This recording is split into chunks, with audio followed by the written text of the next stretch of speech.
Olá, essa é a dica de estudo do texto da semana, porque uma vez que a Bíblia é a palavra de Deus, ela deve ser interpretada com muito cuidado, não é mesmo?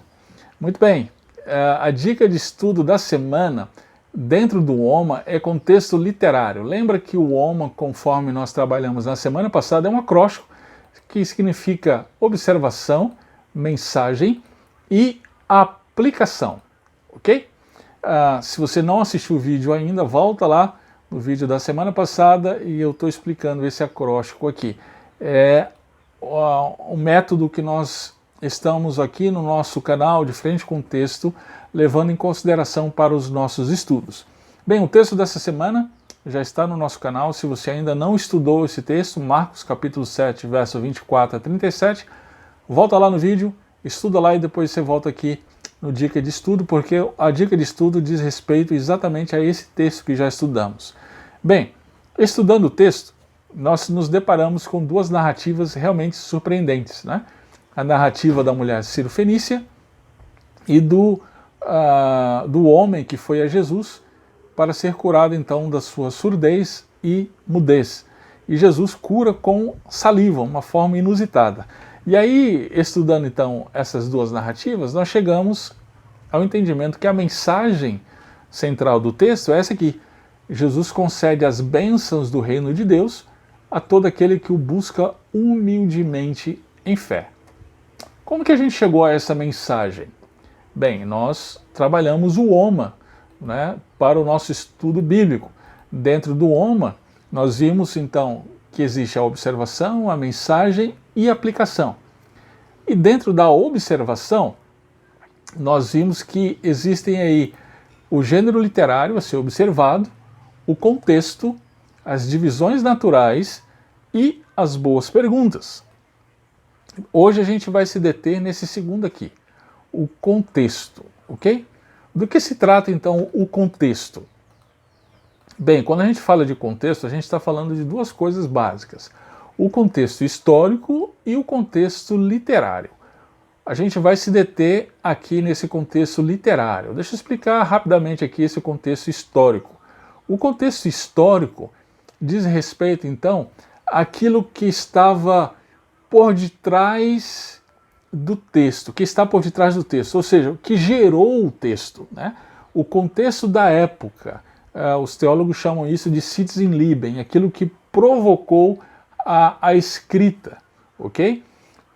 E o contexto literário que nós vamos trabalhar hoje diz respeito, então, a aquilo que está ao redor do texto, o que vem antes e o que vem depois do texto que a gente está trabalhando. Foi por isso, então, que eu comecei o estudo com aquela linha do tempo do texto, né, em que está aqui na tela para vocês, né, está aqui o texto que a gente está trabalhando, o que a gente trabalhou, capítulo 7, verso 24 a 37, e aí você percebeu que eu voltei, né, eu voltei até o início do Evangelho, falando lá dos conflitos, né, dos religiosos, escribas e fariseus com Jesus, isso para chegar até o início do capítulo 7, né? Nós vimos lá as parábolas do reino que Jesus então fala, a primeira dessas parábolas, né, a parábola do semeador, em que Jesus fala de quem recebe então a semente, a palavra, o evangelho do Senhor Jesus Cristo. E aí nós fomos até o capítulo 6, né, que Jesus ele é rejeitado na sua própria terra, entre os seus, e depois fomos lá para o início do capítulo 7, em que Jesus então confronta os escribas e fariseus por confiar nas suas tradições para ser agradáveis a Deus. Então, observando esse contexto literário para chegar nas duas narrativas, nós temos a possibilidade então de verificar o relacionamento dessas duas narrativas com o texto, com o que Marcos escreveu antes dessas duas narrativas, né? Então estou colocando aqui na tela para ficar aí bem visível para você o texto dessa semana, né?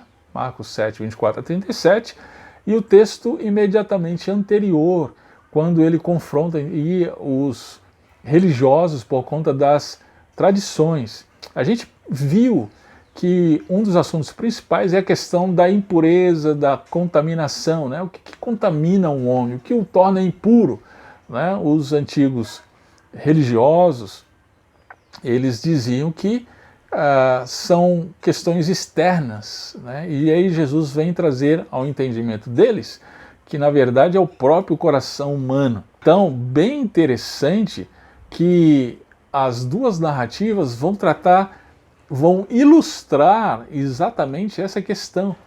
A filha da mulher Ciro-fenícia, ou seja, gentia, ela estava possessa por um espírito imunda. Muito interessante ele usar essa expressão aqui, não é? Então, a narrativa está ilustrando exatamente essa questão.